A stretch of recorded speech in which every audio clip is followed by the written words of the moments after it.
नमस्कार।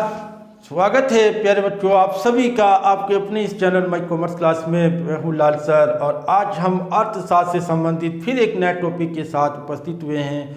और आज का जो हम टॉपिक लेके आए हैं वो अर्थशास्त्र के प्रकार, अर्थशास्त्र के कितने भागों में बांटा गया है। तो आगे बढ़ने से पहले मेरा सभी छात्रों से अनुरोध है जो हमारे चैनल में पहली बार देख रहे हैं या पहली बार आए हैं वो हमारे चैनल को जरूर सब्सक्राइब करें और वीडियो को लाइक करें। तो आगे बढ़ते हैं। आगे हमारा जो सब चैप्टर जो इस समय अर्थशास्त्र का चल रहा है, अर्थशास्त्र से संबंधित। तो अर्थशास्त्र पहले तो मैंने पिछले वीडियो में आपको बताया है अर्थशास्त्र क्या है, अर्थशास्त्र का मीनिंग, इकोनॉमिक्स का जो मीनिंग है वो क्या है। तो अर्थशास्त्र का अर्थ तो मैंने आपको बता रखा है। अर्थशास्त्र का अर्थ दो अर्थ शब्दों से बना है। एक है, देखिए दो भाग हो गए, एक हो गया अर्थ और शास्त्र। अर्थ और शास्त्र, अर्थ का अर्थ हो गया आपका धन और इसका शास्त्र का अर्थ हो गया अध्ययन। तो इसका मीनिंग क्या हो गया आपका, इस दोनों का मीनिंग क्या हो गया। अर्थशास्त्र धन संबंधी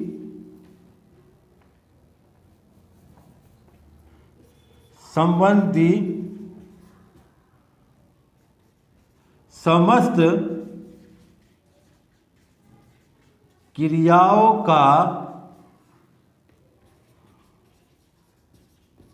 अध्ययन करता है। एक अर्थव्यवस्था की जितनी भी धन संबंधी क्रियाएं हैं उन सभी धन संबंधी क्रियाओं का अध्ययन करना ही अर्थशास्त्र है।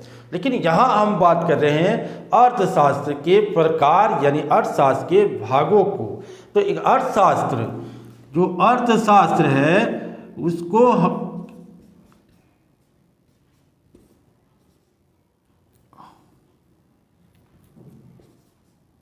अर्थशास्त्र को दो भागों में बांटा गया है।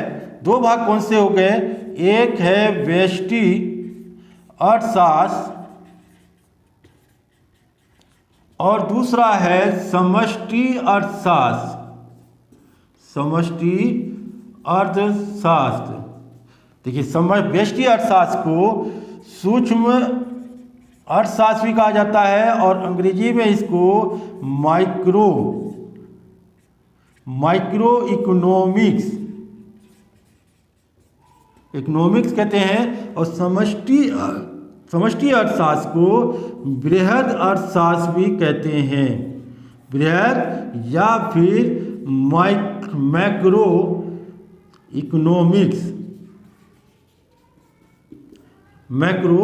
इकोनॉमिक्स के नाम से भी इसको हम पढ़ते हैं। तो व्यष्टि अर्थशास्त्र और समष्टि अर्थशास्त्र, देखिए इसको दो भागों में बांटने वाले कौन, इसको दो भागों में जो बांटा है वो है रैगनर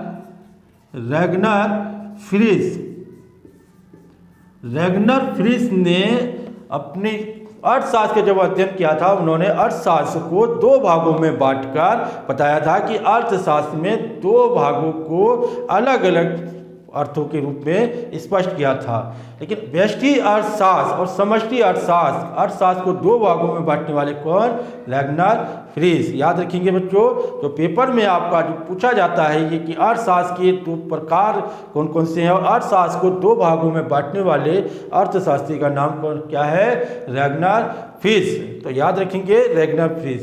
लेकिन अब अर्थशास्त्र के दो भाग तो हमने बांट दिए, लेकिन अर्थशास्त्र के दो भागों में बांटने, इनका डेफिनेशन क्या है, इनका अर्थ क्या है, इसी को हम और आगे बढ़ते हैं। लेकिन पहले जान लेते हैं कि व्यष्टि अर्थशास्त्र और समष्टि अर्थशास्त्र में अंतर जानने से पहले इसको व्यष्टि अर्थशास्त्र को और तरीके से, बिल्कुल और तरीके से जो अपने व्याख्या किया था, जो और अच्छे तरीके से व्याख्या किया था, इसके जो एक तरह से कहा जाएगा इसके जनक जो व्यष्टि अर्थशास्त्र के जनक हैं वो है अल्फ्रेड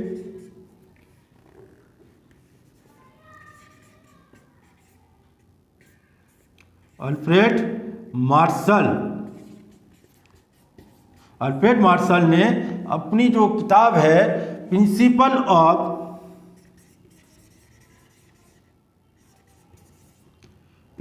ऑफ इकोनॉमिक्स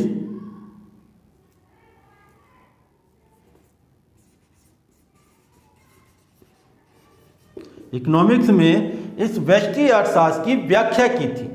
व्यष्टि अर्थशास्त्र को विस्तृत रूप दिया था, उसकी व्याख्या करा था अल्फ्रेड मार्शल। इसीलिए व्यष्टि अर्थशास्त्र की जो वास्तविक जो जनक माना जाता है वो अल्फ्रेड मार्शल को माना जाता है। लेकिन इसी तरीके से समष्टि अर्थशास्त्र की जो विस्तृत रूप से व्याख्या करने वाले जो राइटर हैं, जो इसके अर्थशास्त्री है, तो इसके जो राइटर हैं वो हैं J.M.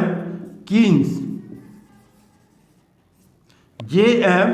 कीन्स जो इसके जो राइटर हैं जॉन मेनार्ड कीन्स, इसका जो राइटर हुए जॉन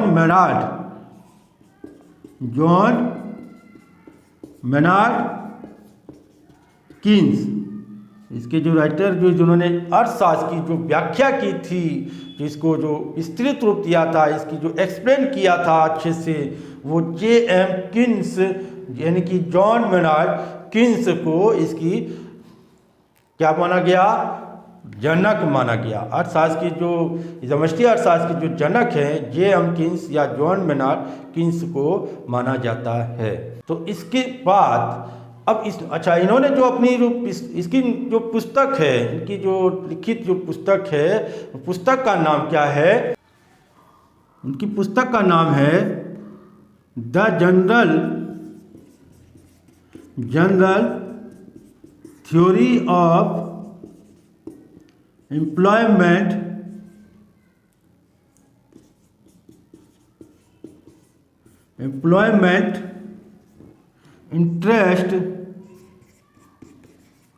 इंटरेस्ट एंड मनी।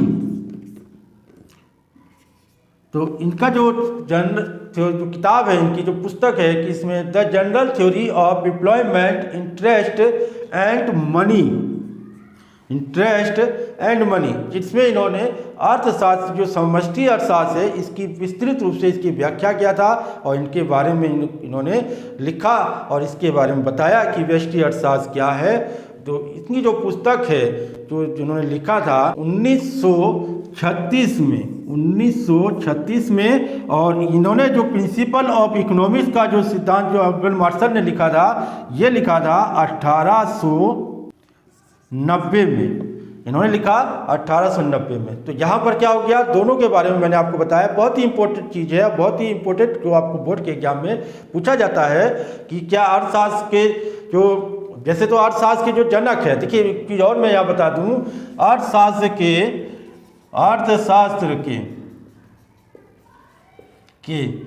आधुनिक इसे कहेंगे हम आधुनिक अर्थशास्त्र के जनक किसको कहा गया? एडम स्मिथ को कहा गया। एडम स्मिथ को कहा गया आधुनिक अर्थशास्त्र। क्यों आधुनिक अर्थशास्त्र के इसमें एडम स्मिथ को क्यों? वास्तव में क्या हो गया कि हमारे यहाँ भारतीय जो अर्थशास्त्र है, भारतीय अर्थशास्त्र के जो वास्तविक जनक है, भारतीय अर्थशास्त्र के जनक जो भारतीय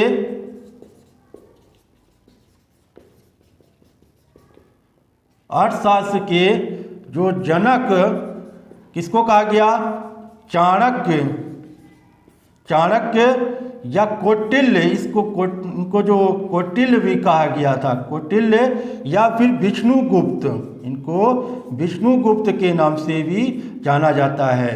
तो ये क्या हो गए? भारतीय अर्थशास्त्र के जो वास्तविक जनक हैं जिन्होंने अर्थशास्त्र के बारे में लिखा है वो है चाणक्य या कौटिल्य या विष्णुगुप्त, तीनों एक ही व्यक्ति थे जो अर्थशास्त्र के बारे में इन्होंने लिखा था। लेकिन आधुनिक रूप से उस अर्थशास्त्र की लिखित व्याख्या, जो विस्तृत व्याख्या किया था, वो थे एडम स्मिथ। इसीलिए एडम स्मिथ को आधुनिक अर्थशास्त्र के जनक के रूप में माना जाता है और एडम स्मिथ ही आधुनिक अर्थशास्त्र के जनक है।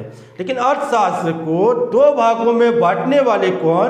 रैगनर फ्रिश हो गए, व्यष्टि अर्थशास्त्र और समष्टि अर्थशास्त्र। और समष्टि अर्थशास्त्र की जो विस्तृत व्याख्या जो और तरीके से व्याख्या किया था वो थे अल्फ्रेड मार्शल, जिन्होंने अपनी किताब प्रिंसिपल ऑफ इकोनॉमिक्स 1890 में जो लिखी थी, इसमें व्यष्टि अर्थशास्त्र के बारे में लिखा था। इसलिए व्यष्टि अर्थशास्त्र के जनक जो हैं अल्फ्रेड मार्शल को माना जाता है।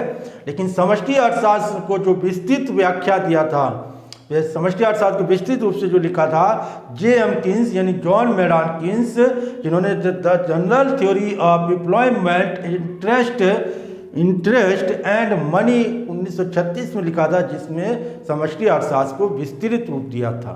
तो इसीलिए इन दोनों के जो जनक हैं, याद रखेंगे, व्यष्टि अर्थशास्त्र के जो जनक माना गया अल्फ्रेड मार्शल को, समष्टि अर्थशास्त्र के जनक माना गया जॉन मेडान कीन्स या J.M. कीन्स को, और अर्थशास्त्र के दो भागों में जो बांटा है रैगनर फ्रीज को।